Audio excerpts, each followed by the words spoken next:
조갑제TV 시청자 여러분 안녕하십니까. 2024년 1월 20일입니다.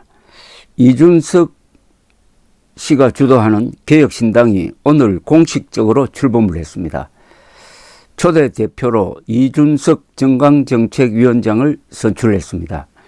개혁신당 창당준비위원회는 오늘 오후 국회의원회관에서 중앙당 창당대회를 열었습니다. 신당 창당을 시작한 지 24일 만에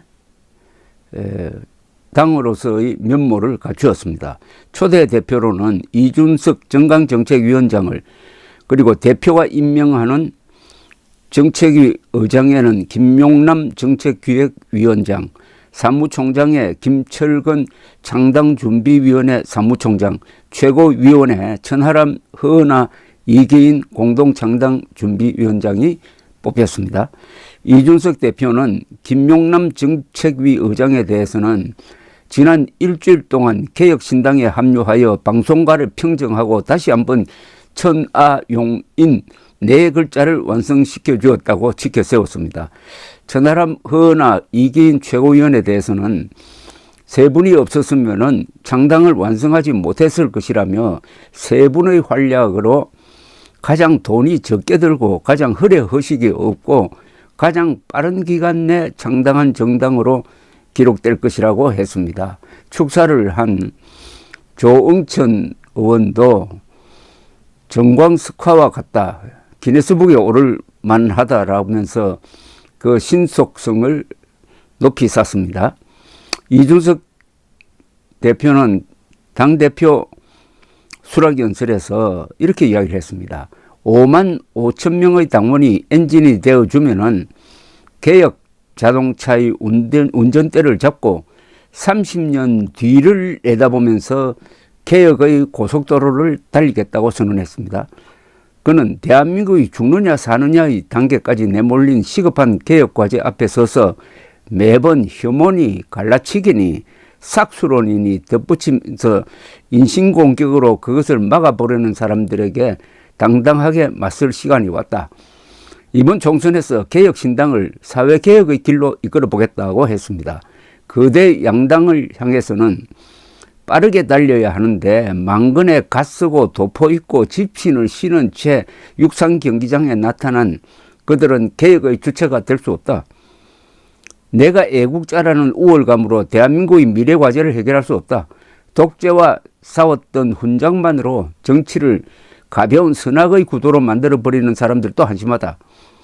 이번 선거를 이재명과 윤석열을 서로 악당으로 만들면 된다는 안일함 속에서 준비해온 그들에게 정말 대한민국이 진정으로 정치에서 다루기를 기대했던 논제들이 무엇인지 보여줄 때가 왔다고 힘주어 말했습니다. 개혁 경쟁으로 총선에서 이겨 개혁 선진국을 만들겠다는 포부도 밝혔습니다. 개혁을 기치로 내걸었습니다. 개혁 신당 창당은 이전 대표가 지난달 27일 탈당을 선언한 지 24일 만입니다. 그간 가칭이었던 당명을 공식 당명으로 채택을 해가지고 정당의 기본 방침을 담은 당헌과 정강정책도 발표를 했습니다. 이계인 최고위원은 정강정책 방향성을 소개하면서 이렇게 이야기를 했습니다. 저출산, 지방소멸, 저성장, 빈곤과 같은 국가 난제에 대해 꼭 필요한 대안을 제시하겠다는 다짐과 더불어 공존하는 정치의 개혁을 약속한다. 당장 개혁할 수 있는 문제부터 오랜 세월에 거쳐 해결할 문제까지 남김없이 공론의 대상으로 삼을 것이다. 서로 물어뜯기밖에 못하는 고래 두 마리가 싸우는 동안 대안을 제시하는 시민의 정당으로 자리매김할 수 있도록 보편적 민주시민의 고민을 담아낼 수 있는 시대의 정당으로 여러분을 대표할 수 있도록 당헌을 의결해 주실 것을 당부드린다고 했습니다. 개혁신당 사령탑을 맡은 이준석 대표는 총선을 앞두고 제3지대 통합 논의에 참여하겠다면서도 각 세력이 하나로 합치는 빅텐트 구상에 대해서는 골든타임은 이미 지났다고 말했습니다. 중앙당 창당대회 이후 기자간담회를 가졌는데 이렇게 이야기를 했습니다. 정당이 창당한 다음 날 합당하는 것은 코미디 아닌가? 우리도 할 수 있어 식의 창당은 안 했으면 좋겠다. 일이 되게 하는 것이 중요하고 우리가 할 수 있어는 필요하지 않다면서 그런 면에서 오해가 없도록 개혁신당은 통합 논의에 성실하게 임하겠다고 강조했습니다.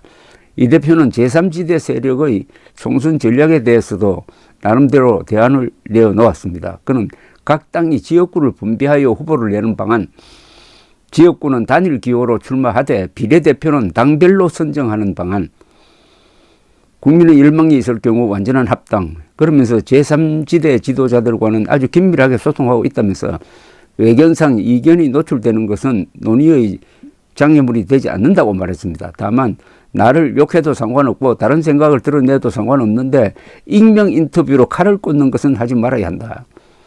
비빔밥의 테두리를 넓히려고 한다고 했습니다.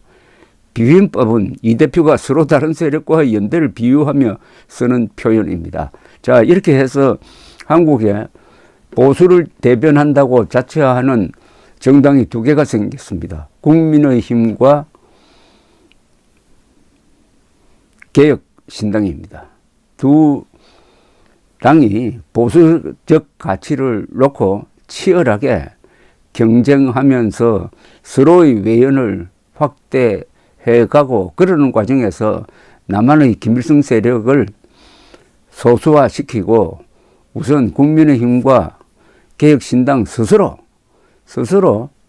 당내 민주화를 이룩하는 그런 선의의 경쟁을 기대합니다. 감사합니다.